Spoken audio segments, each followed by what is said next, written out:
progress lately, but discussions between South Korea and the US continue nonetheless. Washington's Special Representative on North Korea, Stephen Biegun, is arriving in Seoul today to meet with South Korean officials and convene for the second time the South Korea-US Working Group on North Korea. We look ahead to what will be on the agenda later in the programme, but first we catch up with the latest stories by turning to Devin Whiting at the News Centre. Devin? Hi, Jang-ho. The South Korean government has announced dozens of sites near Seoul that will be used to build housing to ease the shortage in and around the capital. And residents of these areas will even get their own high-speed rail connection to get them downtown. Kim Ji-yeon has the details. The Ministry of Land, Infrastructure and Transport announced on Wednesday the new towns and cities it will develop to help alleviate the lack of housing in the Seoul metropolitan area, which is seen as one of the main factors driving up real estate prices. Along with 37 sites in Seoul, housing sites of more than 1 million square meters will be created in Namyangju, Hanam, and Gwacheon in Gyeonggi-do Province and in Incheon's Gaeang District. The ministry says that developments are expected to provide a combined 155,000 houses in these areas by 2021. The participation rate of municipal governments and state corporations during the project implementation process was more than 90%. We'll try our utmost to tailor the project to local needs through increased communication. The ministry also announced plans to create a public transport system connecting the new suburban areas, including the Great Train Express or GTX high-speed rail network, to enable residents in the new suburban areas to commute to downtown Seoul in less than 30 minutes. The ministry said that during the selection process, it also considered whether the locations could help foster new jobs and startups. This is the government's third phase of developing housing in the Seoul metropolitan area to cater to rising demand in the densely populated capital. The first round of development took place in the 1990s and created cities like Bundang and Ilsan, followed by the Pangyo, Gwangyo, and Ride developments in the 2000s. Kim Ji-yeon, Arirang News. President Moon Jae-in has congratulated the recently elected chief of Interpol, Kim Jong-yang, who became the first Korean to hold the post. He called it a victory for the nation. Meeting with Kim at the presidential office on Wednesday, President Moon said Kim is a big source of pride for the country, having won the election by a large margin, and the president called for joint efforts with Interpol to fight international crimes like terrorism. The president told Kim that he will also be able to raise Interpol's status by boosting cooperation with countries to more effectively fight international crime. Kim Jong-yang was elected head of Interpol last month after having worked within South Korea's police force for more than 2 decades prior to his retirement in 2015. Korea's new finance minister, Hong Nam-gi, and the Bank of Korea governor, Lee Ju-yeol, have vowed to coordinate their fiscal and monetary policies to tackle uncertainties. In their first meeting since Minister Hong took office last week, the nation's top 2 economic policymakers pointed to slowing job growth and growing household debt as uncertainties that hinder domestic growth. Both the BOK and the Ministry of Economy and Finance forecast the economy to grow at around 2.7% next year. To navigate external risks like the U.S.-China trade dispute and U.S. rate hikes, which could hurt Korea's exports, the two said they will share their economic assessments and work closely together to boost growth and hedge risks. The BOK governor, meanwhile, has also said it's important to find new growth engines for the country and to nurture key industries for future economic growth. At a press conference Tuesday evening, Governor Lee emphasized that it's important for the government and the private sector to cooperate to support growth as the boom in semiconductors slows down and the country's population gets older. As other downside risks, he pointed to the U.S. interest rate hike and the U.S.-China trade dispute. Last month, the BOK raised its own key rate by 25 basis points for the first time in a year to 1.75%. Going forward, the BOK chief said the bank will make its rate decisions based on financial stability and to support economic growth. South Korea's Finance Minister Hong Nam-gi has asked the U.S. Treasury Secretary Steven Mnuchin for an exemption from tariffs on Korean cars. The two countries recently revised their free trade agreement, but there are concerns in Seoul that tariffs might still come based on the Trump administration's national security rationale. According to Seoul's finance ministry, Hong and Mnuchin spoke on the phone Tuesday for about 20 minutes. covering a range of issues. Mnuchin said he would let officials in Washington know of Korea's concerns about the tariffs. Seoul's finance minister also sought continued support for South Korea's trade with Iran in view of the U.S. decision to put Iran back under sanctions and the temporary waiver it granted to South Korea to buy Iranian oil. The state-run Korea Development Bank says it supports a plan by the automaker GM Korea to set up a separate company for R&D. Korea Development Bank is the second largest shareholder in the local GM unit, which is strapped for cash. Speaking to reporters on Tuesday, KDB CEO Lee Dong-geul said they reviewed GM Korea's spin-off plan and think it will help the carmaker cut costs. Also, he said local auto parts companies will be able to work with the new R&D entity, which will spur job creation. According to KDB, the new unit will be GM Korea's main R&D center for SUV and crossover utility vehicles. The automaker's labor union believes, however, that the spin-off is a step towards closing or selling off plants, and said it'll go on strike Wednesday for 8 hours. The former Korean Air executive convicted in the so-called nut rage incident has been ordered to pay compensation to the man she swore at and abused in 2014 for the way he served her in-flight snack.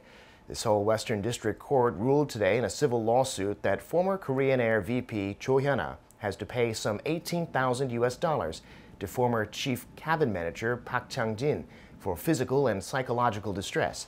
Park filed the suit demanding his job back after he was demoted by the company from cabin manager to flight attendant. He had taken a 2-year leave of absence after the nut rage fiasco. Korean Air told the court in its defense that Park was demoted rather because of his low score on an English in-flight announcement test. In other news, Japan has announced that it's boosting its military capabilities to counter what it sees as potential threats from North Korea and China. Part of the plan is to turn 2 destroyers into small aircraft carriers, which Japan hasn't had since World War II. Seoul and Beijing have already voiced their concerns. Kim Yo-sun has this report. Japan has laid out its new defense guidelines aimed at enhancing its capabilities to deal with security risks at sea, on land, and in outer space in order to counter potential threats from North Korea and China.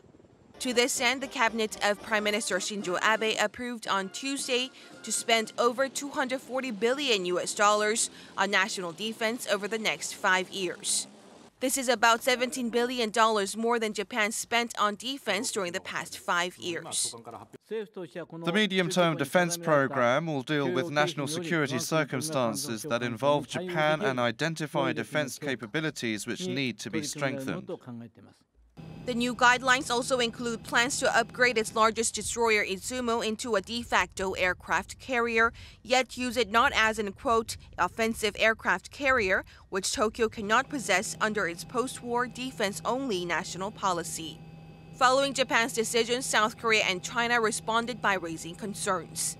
Seoul's foreign ministry said Tokyo needs to contribute to the peace and stability of the region and urged Japan to implement its security policies in a transparent manner.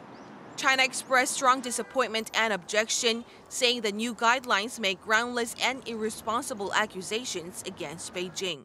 China's foreign ministry spokesperson said on Tuesday that the new measures are not helpful for their bilateral relations. Kim Yo-sun, Arirang News. I'm Devin Whiting, and those are your news headlines.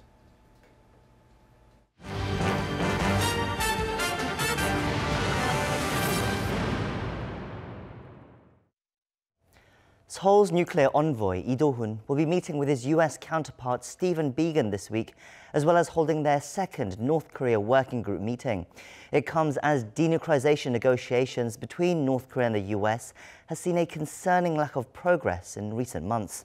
Our Foreign Ministry correspondent, Lee Ji-won, has this report.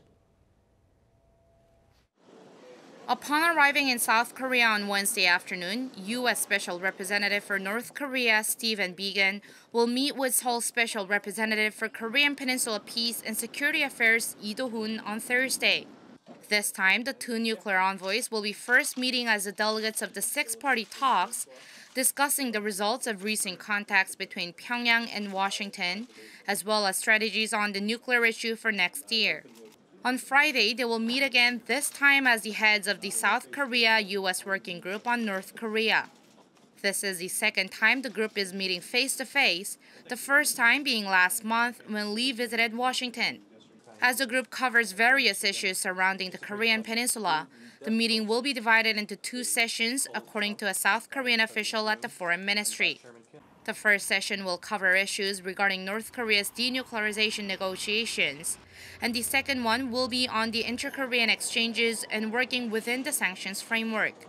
The official said it's likely that Lee and Biegun will not join the latter session, where working-level officials from Seoul's Ministries of Foreign Affairs, Defense, and Unification, along with those from the Blue House, will be present. The working-level officials had a video conference earlier this month.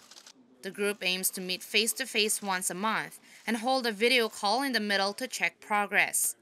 It is unclear whether Biegun will be meeting with anyone else in the country other than his counterpart during his 4-day stay in South Korea. 이지원, Arirang News.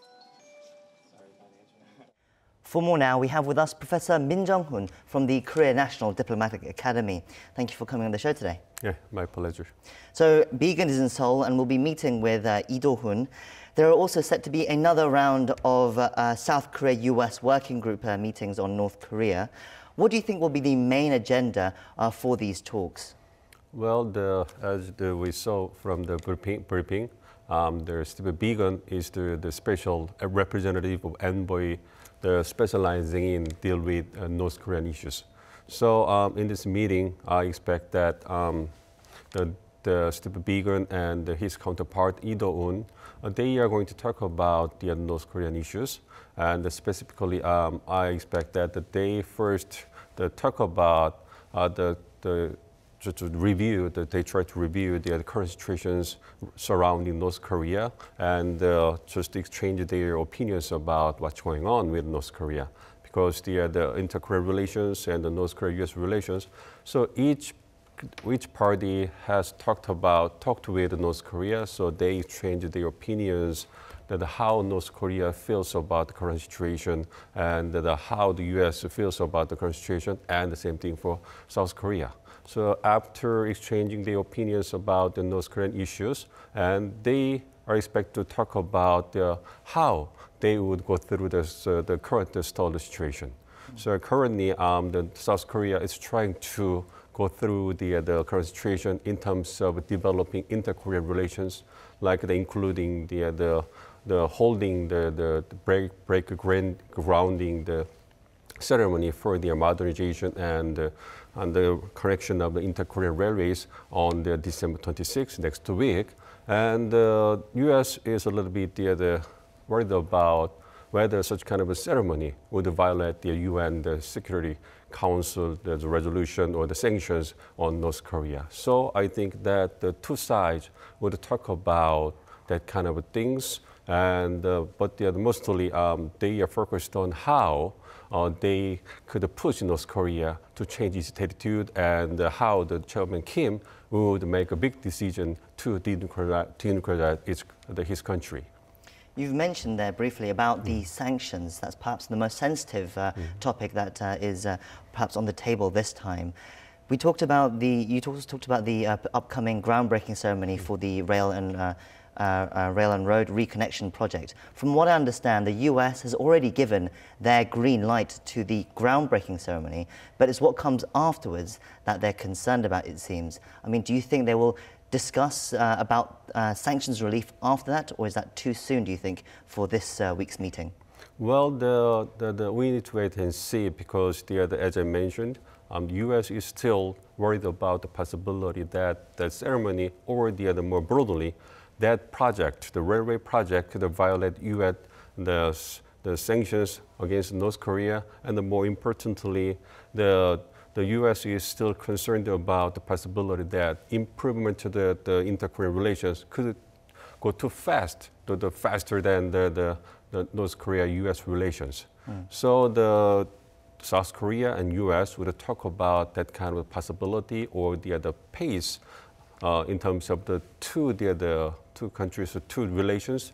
So although the U.S. has given the grant to the permitted the kind of the opening ceremony to South Korea, but still, U.S. got some concerns about how fast and how much the two Koreas would work together in terms of the reconnecting railroads or the improving the railway the situations onto the north side. So they will talk about that thing, but at this point, I think that U.S. has made a big decision in terms of the permitting that opening ceremony. So we need to wait and see.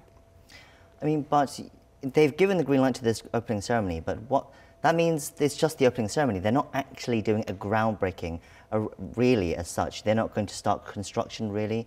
They're not really making a physical progress about reconnecting the railways. Is this perhaps groundbreaking ceremony more symbolic rather than actual progress on the project for now?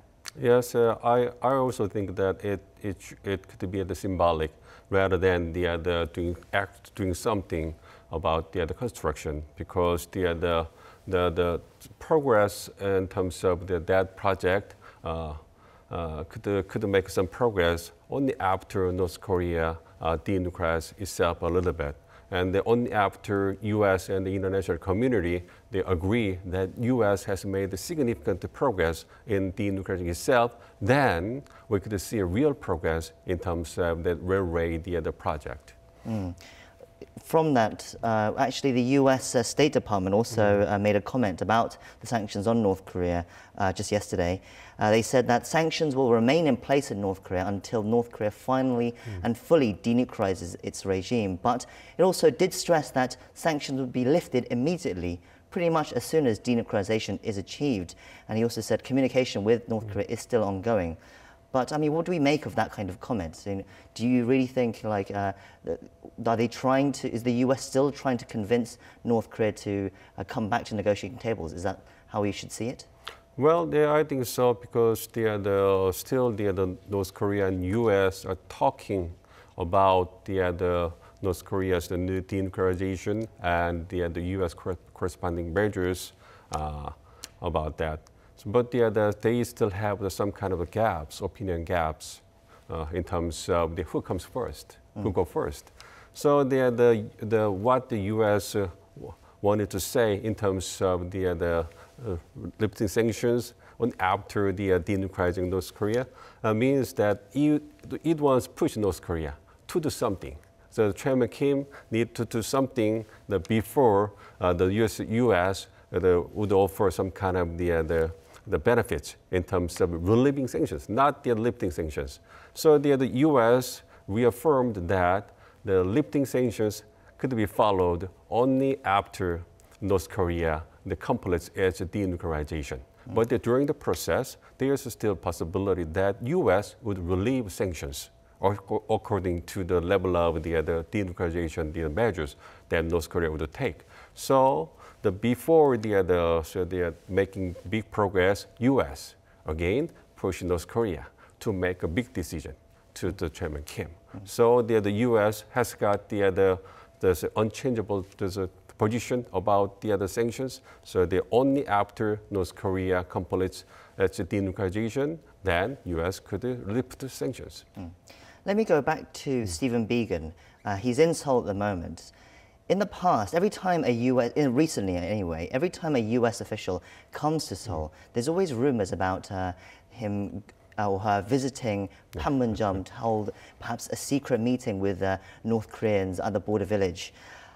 Do you think perhaps Stephen Biegun might try to attempt some sort of communication and meeting with North Koreans as well, or do you think that's a stretch too far? I hope so. I hope so, because as you mentioned, every time some U.S. officials dealing with North Korea comes South Korea or Seoul, there is a possibility or the rumor about the potential meeting between U.S. and North Korea, their officials. And this time, I also think that the possibility of the meeting is open, but we need to see, because it depends on the North's decision. Yes, now it's about time Chairman Kim would make a decision about the denuclearizing itself. So only when the Chairman Kim makes a big decision about verification or the declaration and inspection of Yongbyon nuclear facilities, and only when the Chairman Kim shows a plan, or the Chairman Kim makes decision about that, then the U.S. could move forward. So Mr. Began meets his counterparts of the North, like Cho Hyun-ah, at Panmunjom, means that there has been some kind of the opinion changes on the North side. I hope so. You hope so, but at the moment it's probably very unlikely. I mean, Stephen Biegun, he's been the US Special Representative on North Korea for a few months now, but he's actually not met any North Korean officials yet. The North Korea seems to be reluctant to let someone meet Stephen Biegun for now. So you say you hope so, but it's unlikely for now, right? Well, but still, again, the possibility open. But I wanna say that the U.S. and North Korea haven't been contacted each other so far. Although there's kind of a top level the officials that have not had kind of the meetings recently, but still they are in communication. So they are still trying to narrow down the opinion gaps about the denuclearization and the corresponding measures. So it's still ongoing. But again, the key to the top level meeting is on the North side. So we need to see, because the North Korea doesn't say anything until the last moment of a meeting or some kind of the big decisions. Those big decisions, though, I mean, we're not sure, like, we're waiting to see this kind of a big decision to happen from North Korea. But perhaps that won't come until at least January 1st, because January 1st is when Kim Jong-un is set to make his New Year's address. And that's where he lays out his policy for the next year for his regime. That's actually last year when he announced basically North Korea had completed its nuclear weapons program and was perhaps open to reconciling with the South as well. And that's where it pretty much opened the door for this year's inter-Korean peace process and the summits and with both Moon Jae-in and President Trump. So that's going to happen on January 1st this year as well, we're expecting. But that means until then, we're probably not going to see any changes with the North Korean policy, no? Well, we don't know. We don't know yet. We don't know those kind of the things yet, because anytime Chairman Kim makes a big decision, because we got a totally different political systems with the North Korea. Unlike South Korea and the United States, the North Korea is kind of still a dictator country. So when the Chairman Kim makes a big decision, all things could change. That's why I need to wait and see, and until the Chairman Kim makes a big decision. But physically and technically, we just left to kind of the 15 days or the 13 days before the new year of next year. And as you mentioned, the Chairman Kim, or the top leader of the North Korea, makes the New Year's address. And in the New Year's address, he shows the major policy agendas of the country. So I hope that the Chairman Kim would continue to edge the stance about talking with the United States, and then the closely working with South Korea in terms of denuclearizing itself, and probably to show they're more open, so the positions about accepting the U.S. and South Korea, so the international community's the request to denuclearize itself. But still, I believe that Chairman Kim is very strong in terms of making his country economically prosperous. So I believe that the Chairman Kim would show his willingness or the determination to denuclearize the country and get some kind of the economic benefit from the negotiations. So I think that we could see that kind of the lines from his New Year's address. But again, I hope that there will some kind of big decisions before the new year of the next year. We'll have to see. No day, there's the first day of the next year. We'll have to see what does come out of that speech. I've said that before, and we'll be looking at keeping a close eye on that. Anyway, thank you for coming in today. It's always a pleasure to have you on the show. Okay, thank you. And that brings us to the end of our show. Do stay tuned to Arirang for our later newscasts for the latest updates from Korea and around the world. But in the meantime, thank you for watching and hope you can join us again next time. Goodbye.